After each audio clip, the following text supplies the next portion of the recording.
28 साल बाद एक बार फिर से दो वकील आमने सामने आ पहुंचे हैं। बांसुरी स्वराज और सोमनाथ भारती में टक्कर शुरू हो गई है। साल 1996 के चुनाव में दक्षिण दिल्ली क्षेत्र में भाजपा की सुषमा स्वराज और कांग्रेस के कपिल सिब्बल आमने सामने थे। इस बार नई दिल्ली क्षेत्र में दिवंगत नेत्री सुषमा स्वराज की पुत्री और पेशे से मां की ही तरह अधिकता बांसुरी स्वराज के सामने इसी पेशे से जुड़े आम आदमी पार्टी के उम्मीदवार सोमनाथ भारती हैं।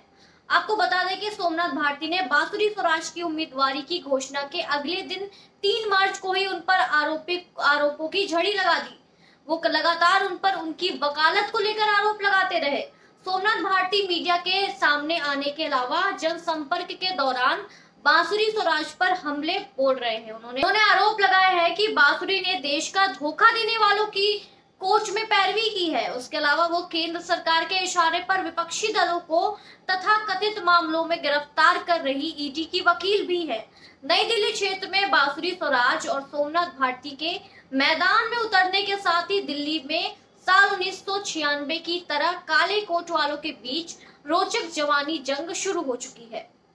दिल्ली में ये मंजर लोकसभा चुनाव में दूसरी बार देखने को मिल रहा है। साल 1996 में कपिल सिब्बल ने सुषमा स्वराज पर चुनाव आचार संहिता का उल्लंघन करने का आरोप लगाते हुए उनके खिलाफ कोर्ट का दरवाजा खटखटाने की चेतावनी दी थी।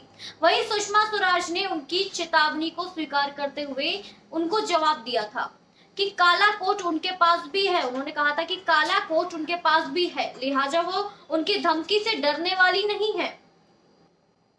ऐसा ही कुछ नजारा 3 मार्च से दिल्ली में दिखाई देने लग गया है। जैसे सुषमा स्वराज पर कपिल सिब्बल हमलावर रहते थे, वैसे ही बांसुरी पर सोमनाथ भारती हमला बोल रहे हैं। बांसुरी स्वराज अपनी मां की तरह अपने आरोपों का जवाब देने और पलटवार करने में कोई रुचि नहीं लेती हैं। ये बात कहती हैं कि कुछ तो लोग कहेंगे, लोगों का काम है कहना। वो अपनी सफाई में एक ही बात कह रही हैं कि सोमनाथ भारती जांच पड़ताल किए बिना उनकी वकालत पर सवाल खड़ा कर रहे हैं। सुषमा स्वराज और कपिल सिब्बल ने वर्ष 1996 से लोकसभा चुनाव नहीं लड़ा था। इस तरह वो दोनों पहली बार लोकसभा चुनाव के दंगल में उतरे थे। हालांकि सुषमा स्वराज इस चुनाव से पहले हरियाणा विधानसभा और राज्यसभा का चुनाव लड़ चुकी हैं। उधर बांसुरी स्वराज अपने राजनीति जीवन में पहला चुनाव लड़ रही हैं, जबकि सोमनाथ भारती लोकसभा चुनाव तो पहली बार लड़ रहे हैं, मगर वो 3 बार विधायक का चुनाव लड़ चुके हैं। ऐसे तमाम खबरों के लिए देखते रहिए news 10 India. Subscribe to my YouTube channel and click the bell icon to get notification about new videos. Follow me on Facebook and Twitter. Thanks for watching.